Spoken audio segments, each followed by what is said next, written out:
I'm here with Andy Ngo from the Post-Millennial, fearless journalist. Goes into the midst of Antifa, these terrifying barbarian hordes, and often gets treated pretty badly by them in very physical ways. You've had cement thrown at you, you've been put in hospital by Antifa. So tell us about your work covering these violent far-left protesters.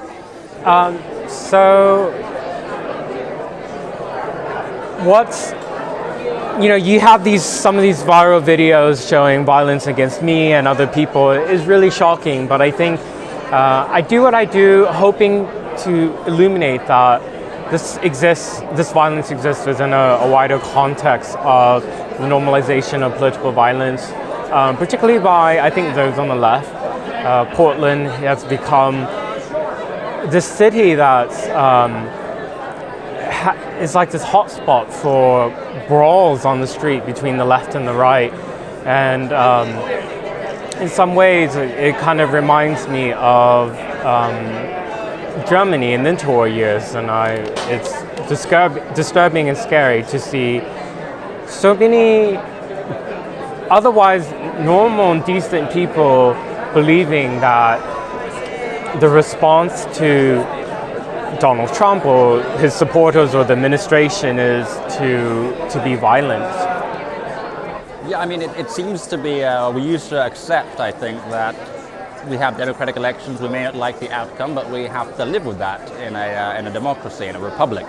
Is that breaking down now? Because we see not just into the violent backlash to Donald Trump supporters, but also the attempts to get Donald Trump removed from office, delegitimize the election. There seems to be this lack of acceptance when the guy we don't like doesn't win. Yes, and that's a very scary development. I mean, I think my peers and people in our age group, because we've been born in peace, born in freedom, and that's all you know. You take it for granted. You don't realize how long it takes to build up civil society, civilization, and how quickly that can be destroyed and torn apart. And I'm concerned about what they're doing, because it's not just about delegitimizing the current president, it's about delegitimizing the existence of the United States and all its institutions that make up the rule of law, democracy, and yeah. What sort of response did you see from when you were attacked in Portland? Did you see many left-wingers coming out and condemning that, or did they just largely ignore it? Do you think there's an acceptance or even a support for violence from the mainstream left, from journalists? Is that something you see? One of the really shocking responses I was seeing from journalists, journalists who contribute to Washington Post and people who write for Vox and Bytes and Slate, coming out and expressing views that sort of took glee in what happened to me, or to somehow try to explain that I deserved what happened to me because my presence is a provocation. And even left-wing so-called human rights activists, the communications director for the Human Rights Campaign, America's largest LGBT lobbying group, came out and called me a weasel, a gay man who was beaten during Pride Month. So, this points to this whole, the Trump derangement syndrome, 2016, people being unable to accept that and having their moral compass completely lost to the point of where they not just secretly welcome violence against their ideological opponents, but now are vocalizing it and unfortunately usually facing no consequences, no social consequences for something that I think should go completely against the norms of the society. Is it time for the federal government to step in to stop these outbreaks of violence on the streets? Certainly the state government, the local government in Portland and much of the West Coast, they seem to turn a blind eye to Antifa. So do you think we need more federal interventions? Absolutely. And of course, I understand the conservative arguments for being wary of giving the federal government more power to intervene in local affairs. But what we're seeing in Portland and other cities is that police are not allowed to actually enforce the law. And when you have the breakdown of law enforcement actually being able to do what they need to, then that's other outside institutions need to step in. I think with Antifa in particular, it's not just people brawling on the streets randomly. It's like it exists within an organized system. As in Portland, I'll just speak in Portland, Rose City Antifa, for example, one of the oldest Antifa cells in the country.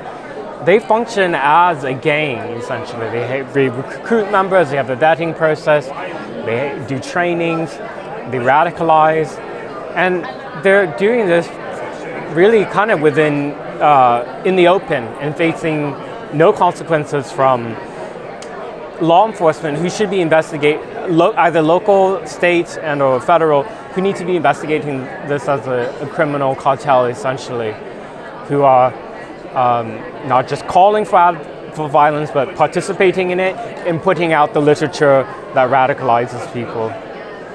What do you think will be worse if Trump gets re-elected and we see that same repeat of the massive uptick in violence and hysteria that we saw in 2016, or if a Democrat gets into the administration and just turns a complete blind eye to recriminations and crackdowns against Republicans and Trump supporters, even violent ones?